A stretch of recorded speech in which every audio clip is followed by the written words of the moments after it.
isang issue na na-experience. Bali, hindi ko siya na-experience pero na-experience ng uncle ko, senator.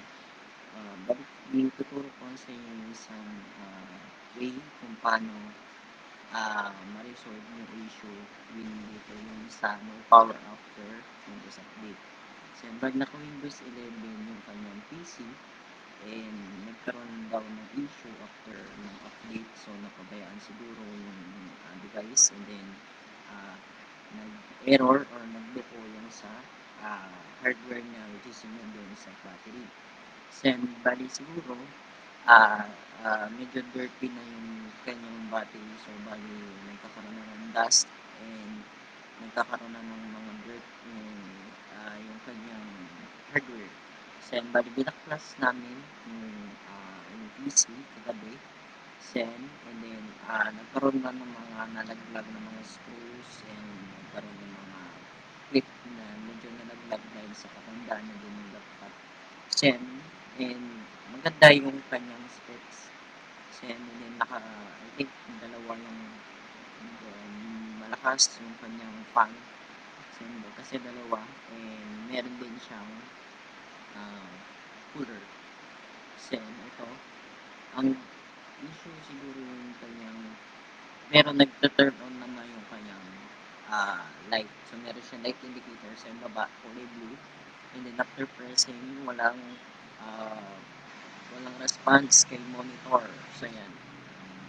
And then, nag-stuck or unresponsive si monitor. So, bali wala siyang response. So, ganun yung mangyayari if ever na battery issue siya.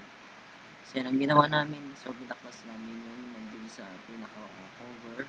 And then, in-unscrew yung battery, then nilinis. Then, pinunasan na, I think tissue yata yung pinunas. Then, tapos, siguro yung possible na gagawin yung fix is yan nga, ito-turn off mo yung computer so 5 to 10 seconds, pero hindi namin ginawa yan. So, hindi namin hinod yung power button. So, siguro, ang ginawa na lang namin is, binaklas ko yung ilalim, so pinaka-panel cover niya. And then, in-unscrew ko lahat hanggang sa matanggal yung back panel. Tapos, niremove ko yung battery from the motherboard. So, yung battery mo ng yung laptop is either 3 to 4 screws yan.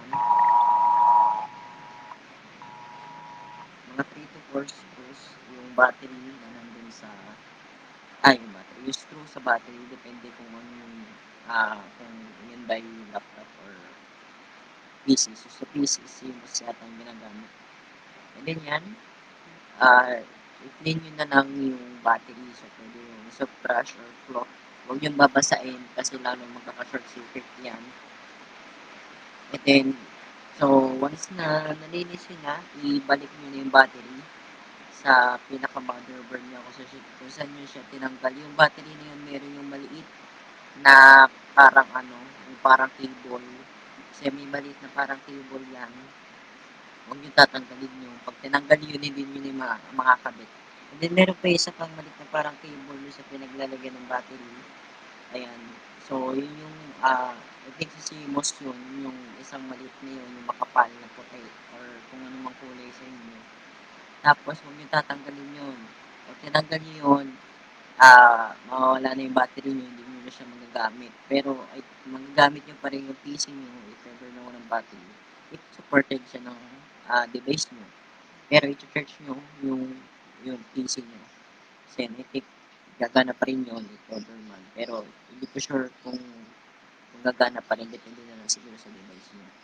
And then, ito yung i-reconnect yung battery. So, screw nyo ulit yung battery dun sa motherboard. So, kailangan fitted yung screw para maayos yung kanyang pagano. And then, once na screw nyo yung battery, so, screw back nyo ulit yung panel. So, kailangan masikip yung pagkaano ng panel, hindi yung screw para okay at hindi mawala yung or walang mangyaring error. So, yan. Kasi minsan baka mamaya is maano yung pinaka is magkaroon ng problem pa. and then turn on nyo, try nyo turn on. So, kung hindi man mag-turn on, baka low bat yung battery. So, i-charge nyo muna. And then, so, turn on nyo kung ang inyong power button is doon sa mismong panel cover. Mahirap yon kasi pag luman-luman na yung laptop is natatanggal talaga yon. Eh, yun yung nangyari sa amin kagabi. So, medyo nahirapan kabit. Tapos, nalaglag pa yung pinaka-hinge ng screw. So, yun. Ang gagawin nyo, siguro kung katulad nito nung laptop ko dito sa pinaka-keyboard yung yung pinaka-pindutan. Ayan.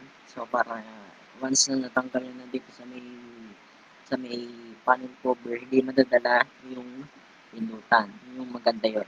Pero may isa pa maganda yung pinaka-keycap niya. Kung yung alam mo yung keycap ng keyboard, so meron din doon, may mga ganong laptop na ang power button is katulad din nung nandun sa keycap ng keyboard para malambot. Kasi yun, mas safe yun din. Basta yung maganda yung mga power button na nandun sa keycap or sa keyboard, eh hindi siya nakaano din sa pinaka ah, panel cover kasi baka masira din kasi manipis yung mga ganun.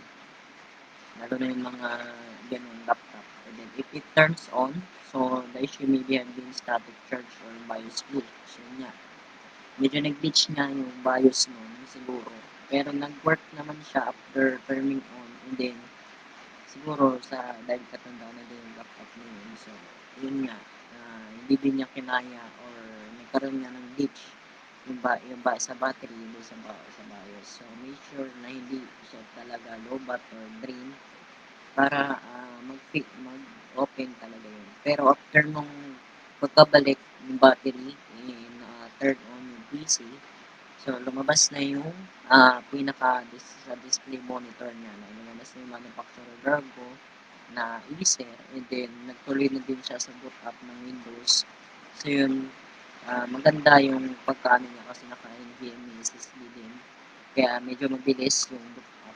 So yung akin kasi is HDD kaya medyo mabagal, mga 5 to 10 seconds. Depende.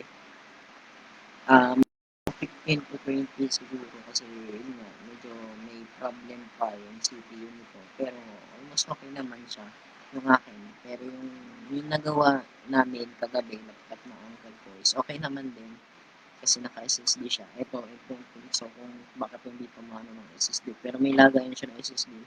Itong HP na laptop na rin. So, yun lang guys. So, I hope may natutunan kayo sa video natin ngayon. So, ito yung isa sa mga possible fix.